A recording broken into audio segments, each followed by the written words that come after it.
Today, we're chatting with Eleanor Clover, a multi talented writer who will be your next favorite author. Thank you for joining. We're here, Ellen. Thank you for having me. That was such a nice intro. Well, it was the truth. Someone who is also your friend, and we have the same agent, and you've been such a great friend to me during this process. And it's seeing your story getting ready to take off into the world makes me so happy. And that big day is coming up. Yes, it is about a week away. Yeah. January 17th. Hmm. Eleanor Clover's debut novel, The 7% of Roe Devereaux from Harper Teen, will launch into the world, and trust me, you're going to want to read it. Thank you. You're welcome. In this wonderful story, it's I was able to read your manuscript before it went before you started doing the developmental edits and things like that. And it's been such a joy seeing Roe come to life and grow and become her own character that stands on her. I can't think of the word, but like standing on her own. She's like discovering who she is. She's not to sound cliche, but coming of age Oh and yeah. technological world, and which is something that I think we don't see enough of lately. Hmm. So I wanted to ask you, can you tell me how the story got started?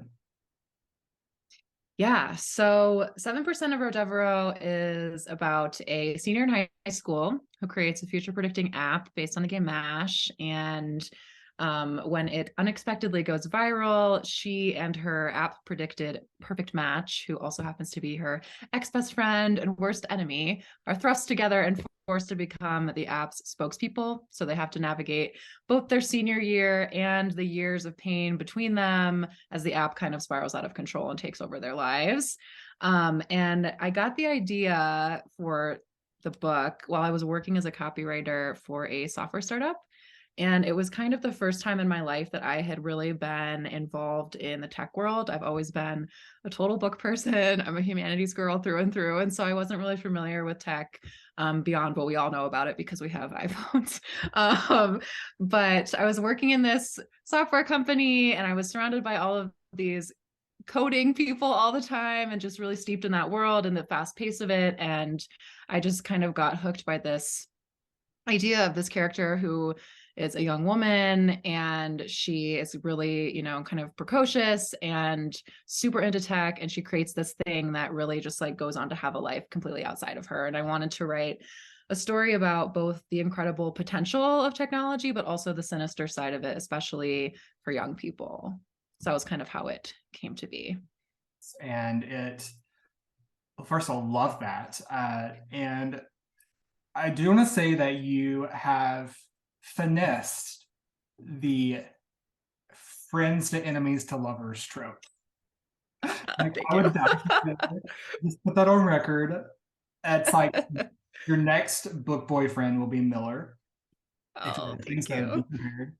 And like you said, it came from technology and STEM and developing the game of MASH from your childhood memories. Like if I know Hmm. everyone I know knows exactly what that game is. I can remember sitting Hmm. in like second grade playing it. So I think it's Oh just a yeah. unique way to approach it and taking something from the 90s and early 2000s and modernizing it for the next generation. That's really awesome.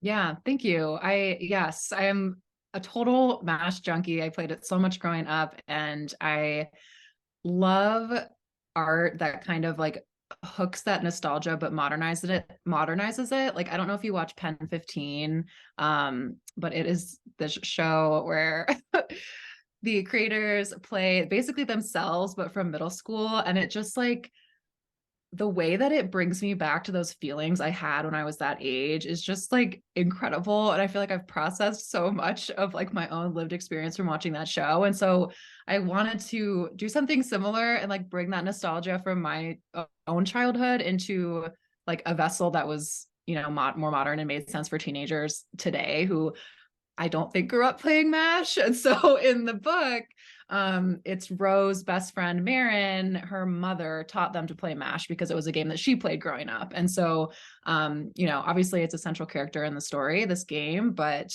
it is kind of explained in a way that it still feels a little bit retro. And you certainly don't have to know how to play or anything like that to understand the story, or hopefully to enjoy it. Who doesn't like playing a game of chess? It's like the filters on TikTok or Instagram or Snap, and I could see this taking off. It's really awesome. Thank you. Nostalgia twisted with modern day technology and the themes of the story, specifically the title. Can you tell us a little bit where 7% comes from? Yeah, so I wanted to kind of do MASH, but with a twist. And so kind of the conceit of Ro's app is that it is based on human behavior. Ro was raised by her single dad and also her neighbor, Vera, who is kind of this grandmother figure to her. And Vera is a behavioral scientist. And so she works with Vera to create the app. And its premise is that you take this like 100-question survey about human behavior, which is 93% predictable. And so the app can predict your future with a 93% degree of accuracy because human behavior is 93% predictable. And so there's this 7% left over, that is this gray area where humans are unpredictable. And so that's kind of what Ro wrestles with as her app takes off and people are getting these predictions that are almost 100% accurate, but not quite. And so what happens with that 7% that we can't account for? And that's kind of what Ro has to grapple with over the course of the story. To me, as a reader, that 7% it really touched me in a way that I wasn't expecting it to. I was so focused on the love not triangle, the love developing between the two characters and her journey. And then I started feeling that 7% and thinking about to my life, like, where's my 7%? And I just want to let you know that, like, as a queer individual, like growing up, I've always lived in that 7% because you have all these expectations. You have that 93% forced upon you of you're going to grow up, you're going to marry a woman, you're going to have 2.5 children with a picket fence house and a dog, and like trying to mentally prepare yourself and adjust and put yourself out of that box and trying to figure out where's your 7% at.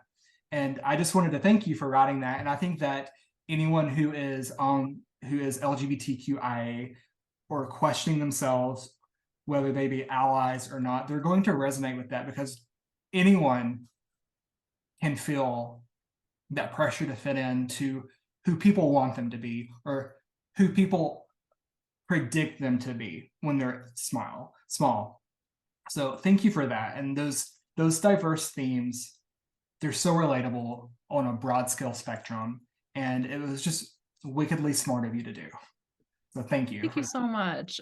That like really means the world to me. I'm so glad that resonated with you. And, I think that just like really made my day to hear you say that. But there is a character, Marin, Ro's best friend, who is bisexual. And that Ro, mentions when she's introducing the concept of MASH in the beginning, that when she and Marin would play MASH growing up, they would just put boys on Marin's list because Marin hadn't told her yet that she was bi, and that hadn't like become a part of her life that she was openly speaking about and identifying with yet. And so Marin's journey throughout the book, I think, was really important to me too. And we see her date a woman for the first time, and kind of Marin is like a naysayer from the beginning. Like she's like, oh, I don't want to know my future. And hearing you say that, I think part of her journey is that she's like very actively figuring herself out, and she is very proud of her identity, and she has worked really hard to be the person that she wants to be and to accept her identity for what it is. And so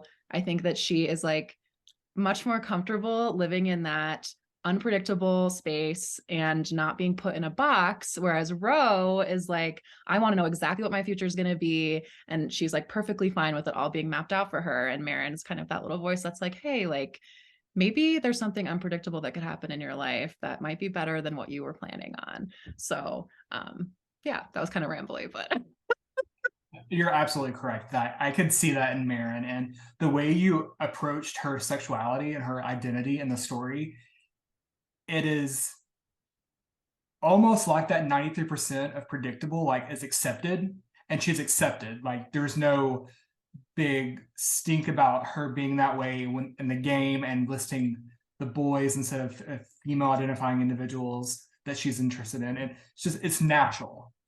It's natural to Mhm. the point of that like 93%. And we get to see two sides of the spectrum. We get to see Ro, who is living in the 93%, trying to figure out what the 7 is, and Marin at the very beginning is the opposite. And it's just nice to see Yeah. these two storylines intertwine and mingle and what they've learned from each other as the story goes on. Thank you so much. Thank you for writing it, first of all. And for My pleasure. it's like, I've been shouting about this book since the moment I closed it. And I think I literally texted you and said, I would die for Miller. I think I already said it once in this interview. It's true. It's your characters come to life and they feel so real. You have Ro and Alistair Miller and Marin and Vera and the dad. I love the dad. The father-daughter relationship is. Do people still say chef's kiss? Because that's what it was. Thank you. And you have it set in Colorado. Can you tell us a little bit Mhm. about that and how that, where you currently live, how that inspired your story and setting, and how that affects Ro's journey in the story? Yeah, so I live in Denver, and this is actually the first manuscript that I've ever written that's set in Colorado, and it was such a joy to write about my home state and the place that I love so much. Ro lives in a fictional mountain town called Switchback Ridge, and I was really interested in kind of this tension between Ro's like very high tech sensibilities, but also her like really deep connection that she has to the world and the earth and the mountains where she's from. She gets a lot of calm from being in the woods. That's kind of her happy place. And I'm very much that way too. Ro has also never left Colorado before. She is a mountain girl through and through. She's never left the state. And so as she, goes on this journey with MASH, we see her going to New York City and experiencing all these parts of the world that she's never known before. That was really fun to write. And yeah, I mean, I love the outdoors. I'm a big hiker, skier, snowshoer, and it was just great to be able to work that into a story, even though it's not like part of the central plot. It's just kind of running in the background. We call that nuance. It's a very, a Nuance. very nuanced setting. It's a word that it's been driven into my head many times before. But I really love the setting. It was different because you think of technology, you think of this book's going to be set in New York City, LA, somewhere like that are stereotypical technology hubs. So already off the bat, you have a book about technology dropping you into Colorado to where you don't know where the story's going to go.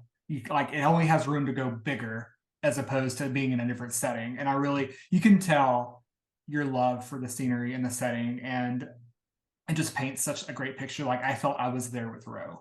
And if you're watching this book is really excellent, and it's just everything so much that is so great. And I'm not just saying that because I'm friends with Ellen, but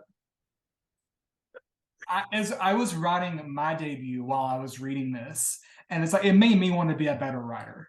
So it's like you're not just getting a wonderful story about Ro Devereaux and Miller and Will They Won't They and all these great friends. You're getting wonderful prose and a great escape because you're going to find that 7% while reading this book.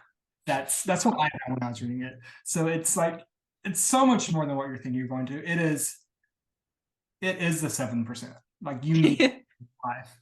And Thank allies, queer people, anyone who wants to feel represented on a page, they will find themselves somewhere in the 7%.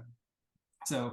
Thank you thank so you much. for writing it. I've probably thanked you so many times, both during this and also like random text messages, but I'm so excited for this book to come out into the world. And you're doing a pre-order campaign too, as well, right? Mm-hmm. Yes, I am doing a pre-order campaign. So it'll run through January 24th. So it runs until a week after the book comes out. Order it from anywhere or request it from your library. And you can submit your receipt, and I will send you a signed book plate and some vinyl stickers. You can find the form to fill out to redeem your swag, both on my website and all my social platforms. It's linked in my bios, and I'm at Ellen O. Clover everywhere. Perfect. I can't wait to see how the world welcomes Roe. And I know for myself, I will be celebrating January 17th and I pre-ordered it from the bookstore in Denver, so you can personally sign it.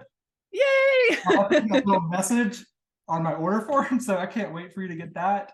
But I'm so excited for you, and thank you for taking the time to discuss your wonderful debut novel and how it transcends all identities and makes everyone feel welcome. It's so inclusive, so wonderful. It's going to be your next favorite YA book, and find out for yourself on January 17th.